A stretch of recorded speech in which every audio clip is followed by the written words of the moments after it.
Halo, balik lagi sama gue di review buku.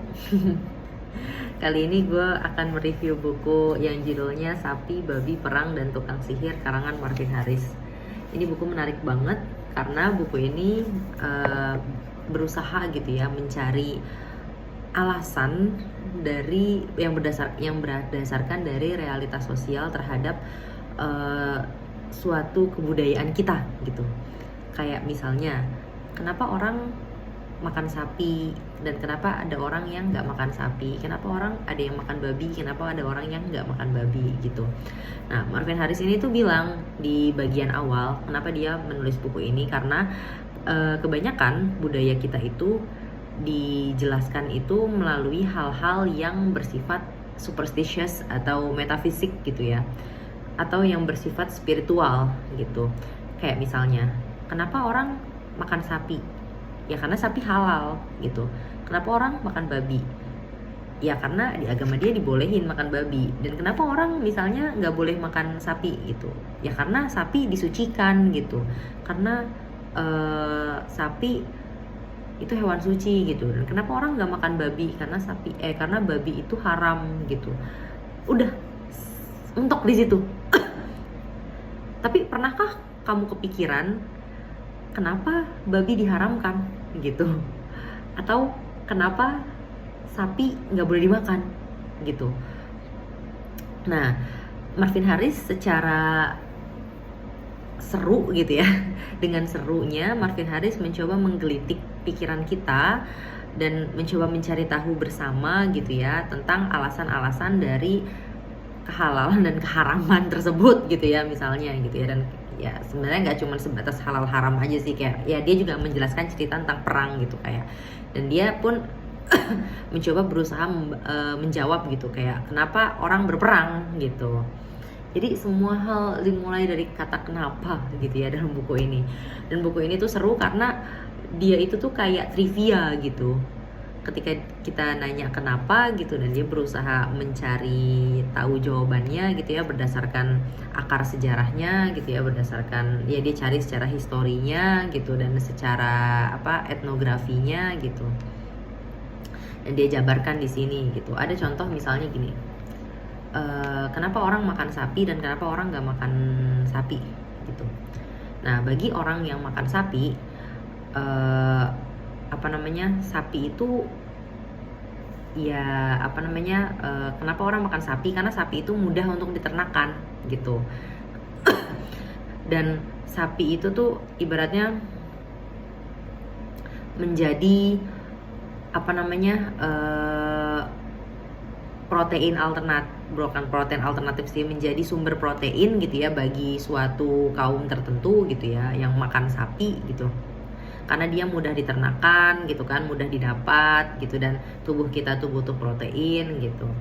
Dan kenapa sapi itu nggak dimakan gitu ya sama kaum tertentu gitu? Dia kasih tahu di sini penjelasannya ya karena sapi itu adalah aset bagi keluarga. Sapi itu tuh bagi suatu kaum gitu ya, sapi itu tuh dirawat seperti anak sendiri gitu ya, dan dia kelak menjadi aset gitu yang bisa dijual ketika si keluarga ini tuh butuh uang gitu, utamanya untuk sapi betina ya, yang sangat valuable gitu ya, kayak gitu. Makanya sapi itu nggak dimakan gitu.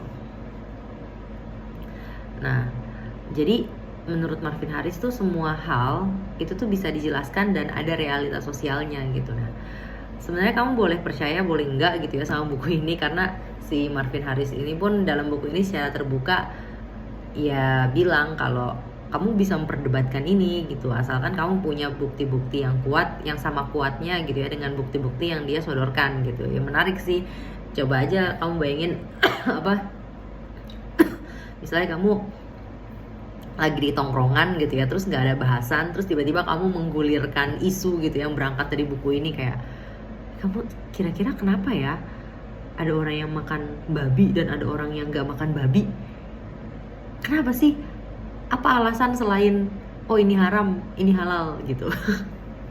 Itu menarik sih, karena kan teman-teman kamu nanti bakalan kayak nambah-nambahin tuh, kayak bikin konspirasi bla bla bla gitu lah, penjelasannya jadi panjang dan jadi seru gitu ya. Menarik banget. Atau misalnya kayak kenapa ya orang zaman dulu berperang gitu, kayak gitu-gitu. Nah ada bagian buku ini juga yang gue skip banyak karena dia ngomongin tentang penyiksaan terhadap perempuan gitu ya. Dan itu salah satu trigger warning yang gue bisa spill gitu ya. Jadi ada suatu chapter gitu ya di bagian dia ngomongin perang gitu, esensi perang itu sendiri apa secara historis gitu ya.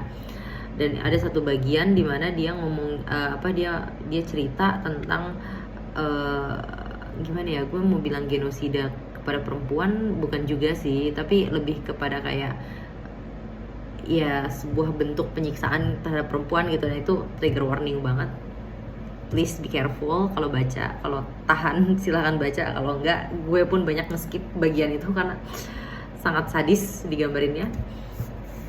Tapi overall seru banget buku ini dan cukup menarik gitu ya.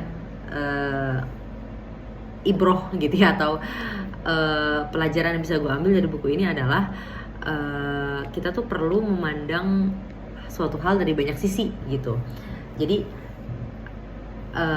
buku ini juga akhirnya mengajarkan gue gitu bagaimana gue punya imajinasi untuk beyond gitu dari sebuah hal yang sudah dikerangkakan gitu. Menarik sih, menarik banget, dan berusaha bikin kita pengen tahu dan mencari tahu gitu ya tentang hal-hal di sekitar kita gitu, hal-hal kebudayaan di sekitar kita. Nah, rating dari gue untuk buku ini 4/5.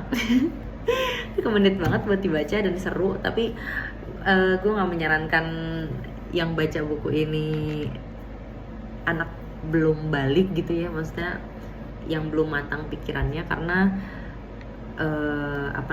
banyak hal-hal yang butuh kebijaksanaan sih untuk dicerna dari buku ini gitu ya. Jadi menurut gue genrenya bukan semua umur gitu ya, tapi awalnya gue beli buku ini juga karena tertarik ada anak kecil di depan antrian gue gitu waktu gue mau nonton pertunjukan boneka gitu, puppet show. Dia baca buku ini sambil ngantri, terus gue kan kayak wah menarik nih, kok anak ini khusyuk banget bacanya gitu. Akhirnya gue beli di toko buku itu gitu kan, toko bukunya ada di lokasi yang sama gitu kan.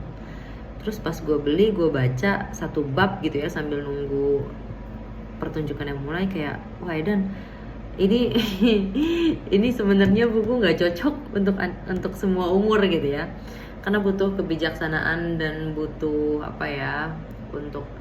untuk mencerna isinya gitu, kayak butuh sebuah pengalaman gitu ya, butuh pengalaman yang cukup banyak gitu ya. Bukan berarti kayak gue menihilkan pengalaman si anak kecil itu, enggak, tapi kayak ya banyak bagian-bagian yang memang trigger warning gitu, kayak yang tadi gue ceritain gitu ya. Dia di sini secara terbuka menceritakan tentang kekerasan terhadap perempuan kayak gitu-gitulah.